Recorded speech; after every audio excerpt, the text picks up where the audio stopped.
Now, I am ready to name names. Nanay ako na binabalahura na ang mga anak. Utang na loob naman. Ayoko nang to leave unanswered questions. Ilang beses kaming sinubukang patayin. I'm willing to go to war. Hi everyone, normally I would not be doing this holding the yellow pads where I wrote what I wanted to say, but I was cautioned na I should stick to what I wrote. Hindi ko dadagdagan, hindi ko babawasan, para na lang walang confusion, walang misinterpretation. Ako yung nag-insist that this had to be done now, and this was the compromise. So, I hope you will bear with me and you will allow me now to start. Naghintay po ako, nag-isip ako, because I now know by speaking or posting when I am angry or hurting, posibleng sirain ko pa ang sarili ko. Mas mahirap kasi ang damage control. From before my birthday until a few days ago, name it. Professional misunderstandings, they hurt me. A messed up 7-year romantic entanglement again started making me question my worth. But ang pinakamahirap was to control myself. My family was always expected to take the high road. My siblings, kayang-kaya nila yon. But as I have admitted to all of you, ako yung ibang Aquino. Plus, I'm a solo parent. Nanay ako na binabalahura na ang mga anak. Sinubukan ko to shut up para wag na tong humaba. But shutting up caused me even more stress. Stress happens to be the #1 enemy of autoimmune. In just 1 week, OA sa pagka-malicious ang pag-target sa panganay at sa bunso ko. Inisip siguro kung mag-imbento tungkol sa panganay at tawaging bakla yung bunso, titiklop na yung nanay. Now, I am ready to name names. Kuya Josh happens to be very happy in Tarlac. He is not there para mag-establish ako ng presence in the same province where my father and my brother started their public service journeys. Pero kahit walang pangalan, walang picture, walang detalye, naglabas ng video sa YouTube na merong nabuntis si Kuya Josh. Now, may bunso, si Bib, bullying a 13-year-old dahil sa tingin ninyo or tingin nila na bakla siya. Utang na loob naman. This is 2021. We are living in 2021. Bib is tall, he is good-looking, he's well-educated, he is intelligent. First honor siya, di ba? He is articulate, respectful. Hindi siya palamura. And he happens to be very mature. 13 years old lang siya. Nakakahiyamang aminin. Pero siya ang gumagawa ng lahat ng paraan para lang gumaan yung mga problema ko at para mapaligaya niya ako. Since I said I will be naming names, we recently discussed Herbert. Para no questions, Herbert Bautista. Because the two of us tried to reconnect. But as a mom, I knew I needed Bim's permission. To quote my son, nung pinag-uusapan namin, sinabi niya, I can see, Mama, how you still look at him. You do not look at others the way you look at him. If he is your happiness, then he has my vote. Unfortunately, because elections are next year, dahil ginamit ko yung vote, that word vote, it can be misinterpreted again. HB's plans, his political plans, whatever plans he has, they are his own. Para further na maklarify, binenta na po namin ang bahay namin in Green Meadows in Quezon City this December 2020. We are just waiting to sign the lease contract. Lease, meaning magre-rent kami ng condo in a different city. Shifting to Tarlac to vote was the ideal because I didn't want to be impulsive with a major purchase. I wanted the time to decide kung bibili ba ng condo, magtatayo ba kami ng property in the south because we do have one in the south, or will we create a small compound in Tarlac? For my health, we were actually ready. Nag-down payment na ng malaki to lease this villa in Boracay. But yung last blood panel ko, it was not good. Hindi ako pinayagan ng mga doktor ko to go far away. I needed to stay near them. Ayoko na to leave unanswered questions. There was a part of me that wanted to keep things private, but unfortunately, I don't have that luxury. You kept asking me what happened to Bingkay. So this is the story. February 2020, bago mag-lockdown, nagtampo ako kay Bingkay. We needed a 4-week break. When I messaged her na please, bumalik ka na. Pero nag-specify ako ng bagong ground rules. It was her choice to turn me down. And she did. She walked away. Ngayon, naiintindihan ko.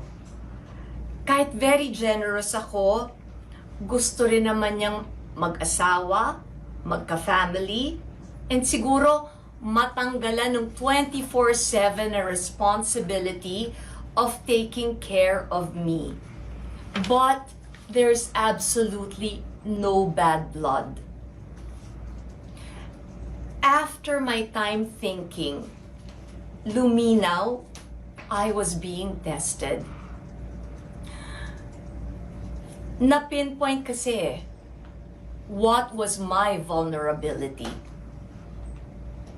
It's simple. It's how much I love my sons. Alam kasi ng lahat, ako lang ang meron sila. I am exhausted from reading dun sa mga comments na ignore them or choose your battles. Please, I ask you, I know you mean well, but please do not decide for me. Because they are not your sons. Ako ang nanay nila. So I made my choice. For my sons, in order for me to defend them, I know I'm willing to go to war. Because, ito na yung hinihintay nyo na because. Because hindi nila fault that they cannot count on their fathers. Hindi nila choice na ang nanay nila ang apelyido Aquino. Hindi nila kasalanan that the lies about my family will continue until history gets completely rewritten. Nagbanggit lang ako ng yellow brick road in an art card. Default mode na yung line of attack. The STD lumabas na. Akala ko pa naman nag-iisip. May I explain? Bala yan na laban sa akin. Pwede niyong paputukin kung tinago ko. You can use it against me if it was a skeleton I hid in my closet. But that happened 18 years ago. Ako mismo ang nag-tell all. I did that live on TV Patrol in my mother's house. That is an iconic interview. Alam kong iconic dahil nung panahon na yon, halos buong Pilipinas tumigil at nakinig at nanood sa akin. So how can you use something that I myself revealed about myself against me? Yun ang advantage kasi of having lived an open book life. Wala kang kinakatakutan na pwede pang maibulgar. Kasi lahat ng sinasabi nilang kahinaan mo o mga kasalanan mo, alam na ng lahat. The lesson here is, when you tell the truth, regardless of how painful it may be or how humiliating it can be, at least you are assured, hindi ka na matatakot sa bukas. You will never fear tomorrow because you faced up to it when it was happening. How many times do I have to repeat? Regardless that my life's work, my chance to come back on free TV, that was taken away from me. Because I was told, mahirap nang ma-offend ang palasyo. I took that. Kasi political reality yan. Hindi yan ginawa ng nanay ko, hindi yan ginawa ng kapatid ko. But I know how this game is played. Nangingibabaw pa rin sa akin that my father, he gave his life for this country. Sinabi niya at napanindigan niya, the Filipino is worth dying for. I was a year old when he was jailed. Panahon to ng martial law. I was 12 when he was assassinated in the airport that is now carrying his name.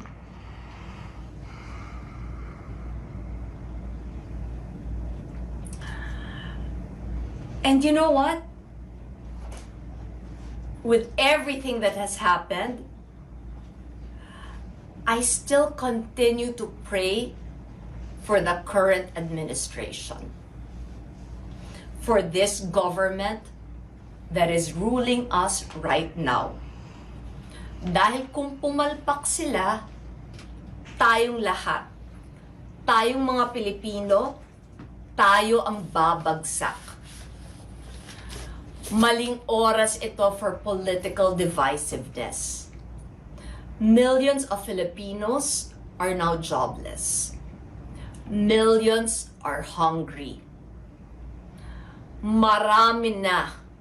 Millions have lost hope. Marami na ang namatay. Too many are sick. And too many can still die. The problem is, nung sinikap kong tumulong, na-misinterpret yon. Hindi po ako kagaya ng iba. Hindi po ako epal.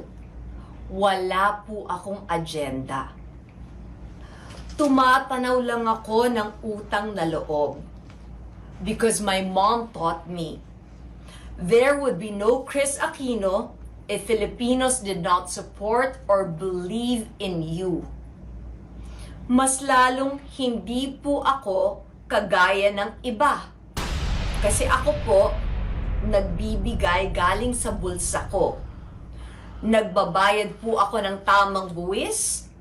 Wala po akong history na nagnakaw ako sa taong bayan. Nabasa ko po ito in a DDS blogger. She wrote about this. She said, alam ko raw yung first law of power. That's true. She even quoted me. Kung Duterte ang tatakbo, ibibigay ko na po sa kanila yon kasi wala kaming malalim na ugat, sugat, at hindi sila ang kaaway namin. This was referring to the 2013 elections. Minsan kasi kung hindi mo i-declare, hindi gets ng ilan. Pag minahal ang mom ko, bali-balik ta rin man, hindi pwedeng mabali yung ties that bind. In the current Duterte cabinet, Secretary of Finance Sonny Dominguez and Secretary of Foreign Affairs Teddy Boy Locsin continue to have my unwavering respect. Tito Sonny keeps open communication lines with my sisters and me. Teddy Boy and I are textmates. Obvious ba? Pag may bumanat sa akin, Teddy Boy goes ballistic on Twitter. There are friendships too deep para ma-taint ng politika. Tatapusin ko to by saying, who actually benefits by erasing the legacy of my parents? Sino ang nagtanggal ng freedom of speech sa Pilipinas?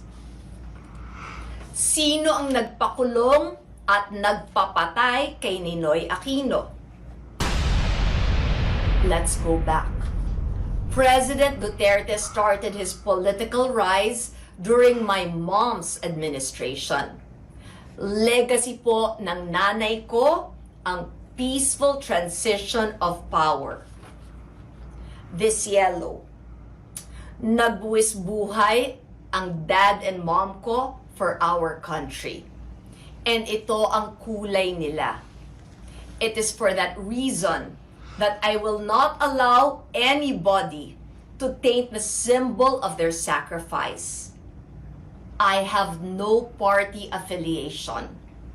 Pero alam ko kung sino ang napatalsik at gustong-gusto kaming gantihan dahil kulang para sa kanila na pinapatay na nila ang dad ko. That is not President Duterte. Because alam ko, never ko siyang binanatan. So para po sa mga DDS, wala tayong reason na maging magkaaway. I am who I am as a mother because apart from our 3 years in Boston, I only had one parent. She was my role model. 14 ako nung lumaban siya sa diktador. Hindi ko po maalala kung 7, 8, or 9 times yung coup attempts. Pinatay po ang dad ko. Ilang beses kaming sinubukang patayin. Pero ito po ang diferensya. Never kaming umalis. Hindi naduwag ang nanay ko. I will never forget this. Sumabog yung kotse sa labas ng bedroom ko. Ang lakas na po ng barilan sa labas. Tumakbo po, papasok sa kwarto ko na walang bulletproof glass ang mom ko at si Noy. Kinaladkad nila ako from my bed pababa. Bago inisip ng nanay ko ang sarili niya, inuna niya to secure me. There are so many other instances. Even when she was already told she had just a few months to live, she fought. Sinabi niya, My children are not prepared. They lost their dad na hindi sila handa. I will not allow. Hindi ko hahayaan for them to go through that all over again. Kung meron man kaming tinago sa inyo, tinago namin all the procedures that she underwent para lang mabigyan niya kami. Nung nakita niya what we needed most, what her children needed, we needed time. We needed more time with her. Kaya ngayon, kaya ko bang ipahiya ang sarili ko dun sa pinakaunang nagmahal sa akin? Yung nag-alaga, yung nagsakripisyo, yung nagpatawad, at yung nagparamdam sa akin kung ano talaga ang unconditional love. You can say it so often, but action speaks so much louder than mere words. I will emphasize, I'm not here to attack, but you leave me no choice but to defend. Alam ko naman hindi nyo ko tatantanan. Kaya habang may freedom of speech pa, magtiisan na lang tayo. You can and you will attack me. But, karapatan ko ipaglaban ang dignidad at pagkatao nung mga mahalaga sa akin. Clarify natin yan, Who are the people who matter to me? Very obvious. My 2 sons. The memory of my parents. My siblings. And because I cannot predict tomorrow, baka dumating pa yung taong mamahalin ako ng tapat and publicly, mutually, aaminin namin sa inyo na may relasyon kami. Kasi nakita ko yun sa mom ko. When you truly love, hindi ka lang magtitiis. Para sa mahal mo, wala ka talagang ititira sa sarili mo. Ilalaban mo hanggang sa huling hininga mo. These 2 platforms, Facebook and Instagram, they are my only means to directly communicate with all of you. You know, totoo ako. Kilala niyo ko, I am real. I also know I do not have a troll farm. I know you are real. Lahat naman tayo, gusto natin ng mapayapa na buhay. Lahat tayo, lalo na ngayon na pandemic, nag-iingat sa kalusugan natin. Pero,